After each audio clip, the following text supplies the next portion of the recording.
Nichols coach, Henry Weinreich. Yes, sir. Got it. Okay, Greg?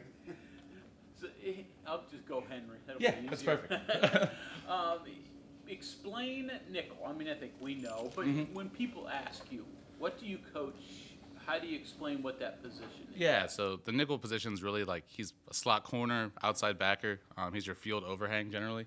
So he'd play anything from man, zone, blitz. We really do a lot with that guy. So it could be a body from, he could be 5'8", 190 pounds. He could be 6'3", 240 pounds. It really just depends on what we're trying to do that game and who we got going. But yeah, it's slot corner, Sam backer, really kind of in between. So you don't have an ideal body size that you say, I would really like to have that. The ideal body size, I mean, 6'3", 200 pounds, can play man and can blitz with some speed, you know. But I mean, really, whatever body we have there, we'll work to make the defense fit his best attributes. Whether he is a really good cover guy or he's a good blitzer, that's what we would try to do. You've been with Zach now for a couple years. Yes. What makes him special? What makes him tick? What are the interesting things about him getting a team prepared? Yeah, Zach's incredibly detail-oriented. He's one of the smartest guys in the room, if not the smartest guy, and he's always thinking ahead. So whatever answer you have for his defense, he's trying to make sure we have an answer for that. So, I mean, what drives him is he just wants to be the best, and I think it kind of drives all of us in our defense. We just want to compete and be the best defense in the country. So I think just from his detail and his experience with some of the best defensive coordinators out there, like Brent Venables and other guys like that, like it just makes him go, and he's an amazing guy to learn from. Of the things in your biography, I think the most interesting thing is your chemistry degree. How does a chemist become a football coach? Well, I mean, so played Division III football. Mom really wanted me to be a doctor, so that was the whole plan is exactly, go be a doctor. And then my senior year when I got done playing, I just really wanted to continue to be competitive, find a way I could be competitive in life, and I just loved football. So I started off as a volunteer at WashU in St. Louis, another high academic school, and just kind of worked my way up. My mom was so mad, though. Because mom will be a football coach. Yeah, I was a substitute teacher, right? And I just had this chemistry degree. She's like, what are you doing with your life? I was like, Mom, I got to chase the dream. Because, I mean, honestly, right now, you don't have any kids or anything, right? That's the best time to do it. I didn't want to look back 30 years from now and say, oh, I should have tried to coach football. So start off small, show up in a suit, volunteer, and then just work your way up. So think of nickel as a big blitz guy. Is that a big part of what your position is going to do? Yeah, so I mean, the nickel's almost a mirrored will if you get down to it. It's just to the field. So the will blitz is a good amount, the nickel blitz is a good amount. And the idea is you don't know whether he's coming or not, so try to time it up and get him going. But those guys need to be effective edge blitzers and inside blitzers. You mentioned how you just like different body types there. Yes. Does that almost kind of promote playing more people? It does. It does promote playing more people. So, like, even throughout camp now, we've tried different bodies out there to try to figure out, like, we might need a better cover guy on third down or whatever in that position, or we might need a better blitzer on short yardage. So you try a different bunch of bodies out, and then you play to their skill set. So, hey, Coach Alli, so-and-so's in right now. Be careful calling man, right? Stuff like that. Do you have like your room of guys, or are you like pulling safeties, pulling linebackers? I have a core 4 to 5 guys right now that we work with, but then there's a few guys in my room that play multiple positions, just trying to get them cross-trained because, I mean, once you can play man and you learn how to play the zone spots, it's pretty simple after that. Blitzing's almost kind of natural. I can teach you as much as I want, but if you don't bite, I can't make you bite, you know? Who are your like core guys? So, I mean, in the room, we got Fred Perry, Chris Filippo, Zay Jennings, Will Davis, and then we've tried a few other guys, some corners, some safeties there. But like I said earlier, if you're 5'8" or 6'3" and you can play man and blitz, we'll try you out there, you know? Try to get the best 11 on the field.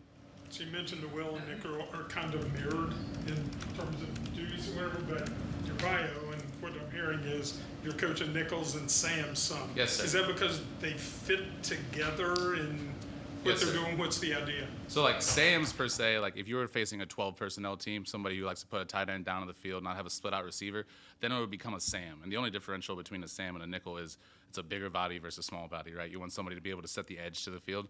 So that's like Wills could technically play Sam because they do it in the boundary already when we're like playing 11 personnel, 10 personnel teams, and then you just bump them to the field versus 12, and it's kind of the same responsibility. So you could end up with only one, quote, true linebacker, end quote, on the field, although I understand that a Yes, lot sir. of those hybrid guys have linebacker responsibilities. Yes, sir.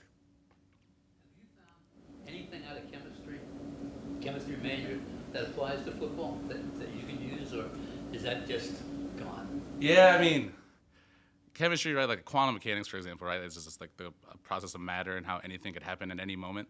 So like I try to teach the guys a little bit of like science throughout the teaching. Like, hey guys, just like there's like photon particles bounce between forth, and they live in both phases of time. They live in the gray. And I try to coach our guys a lot of the time, like football isn't just black and white. Sometimes the block's going to be a little iffy, or the route's not going to be truly defined, so you have to win in the gray. So I try to use it every now and then, but not like organic chemistry and all that stuff never really comes up. Is there any similarity between the playbook and the chemistry book? Yeah, it's a lot to memorize.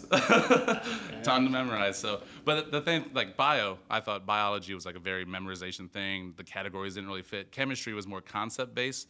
So in football, right, you have like cover 4, cover 3, cover 2. So we try to teach the kid concepts first. And so I'm more of a conceptual learner myself, so I try to pass that along to the kids. You gotta have explosion in both. Exactly. When a lot of people talk about Zach Alli's defense, they use the words complex, multiple, etc. How was it for you to kind of learn him, learn his defense, learn the playbook, and even going back to Bob's question a little bit, chemistry is a hard subject for some to learn. How did that maybe help you, or did it to help teach the players this quote-unquote complex playbook? So, I mean, everyone says it's complex, but once you really boil it down, it's just X's on the boards and where do I fit within that spot. So that's why I try to tell the guys to conceptualize, because if you just try to vaguely memorize everything, it will stack up on you and feel like a lot. But the nickels only have to do 8 things. You got to play cover 4, cover 2, cover 3, blitz, play man.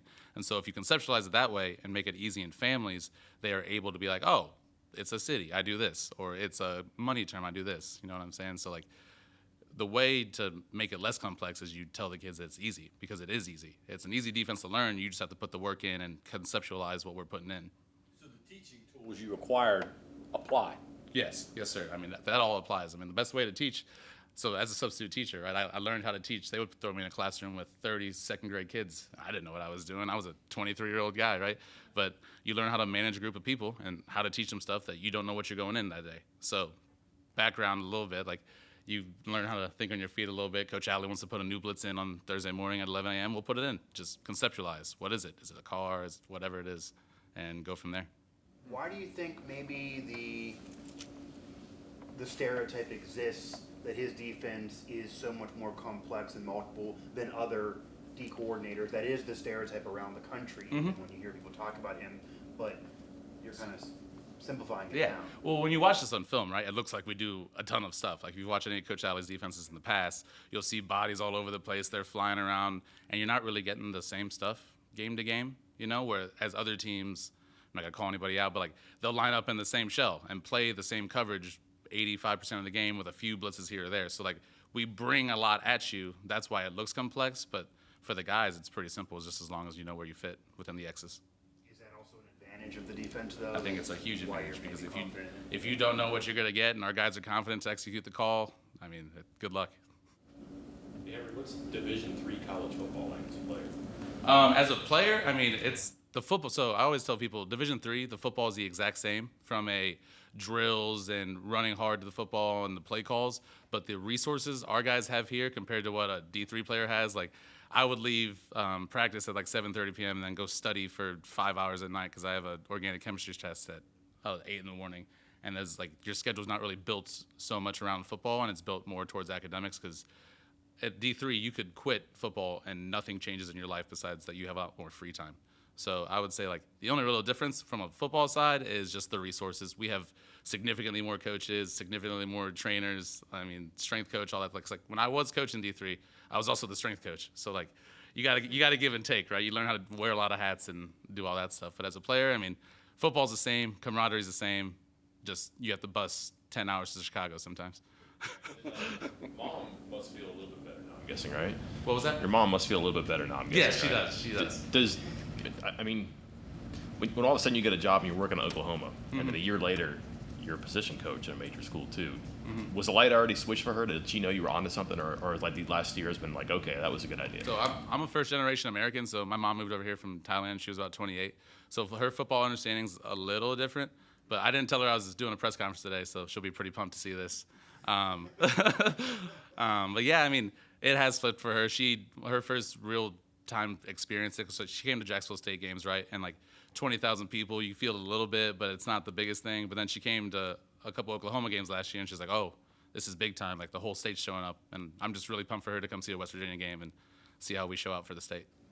What did you know about West Virginia as a state, but then WVU football prior to getting here, and then how has that maybe been different than maybe your stereotype before? I knew it was really the pro program in the state, like the state bleeds for it, and then coming from a place like Oklahoma where there was no other pro team in the state, I could see how that would carry over. But like from the state itself, I didn't know too much. I knew Morgantown because I went on a road trip once, drove through Wheeling up to Pittsburgh and up to the Northeast. And I knew about Coach Rod's history in the back because I coached with Coach Rod back at Jacksonville State. So I knew about the mentality they had then, but recently I was pretty foreign, but I've picked it up pretty fast. Fred was incredibly productive last year. Mm-hmm. How do you get him to do that again now at a higher level? Just understand that it's not that much different. Like the caliber of athletes you're playing are going to be a little better, but as long as you give me your best, that's all I need. I don't need you to go crazy, strain yourself any harder. Just keep putting the same work you've been putting in and play fast. What's he best at?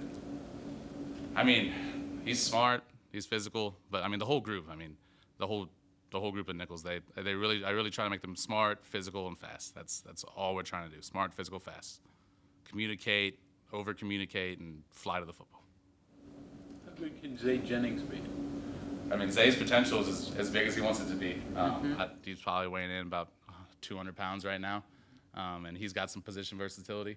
But he could be a player for us here in the future. I think he's got on his way. He just got to keep learning the scheme and keep trying hard.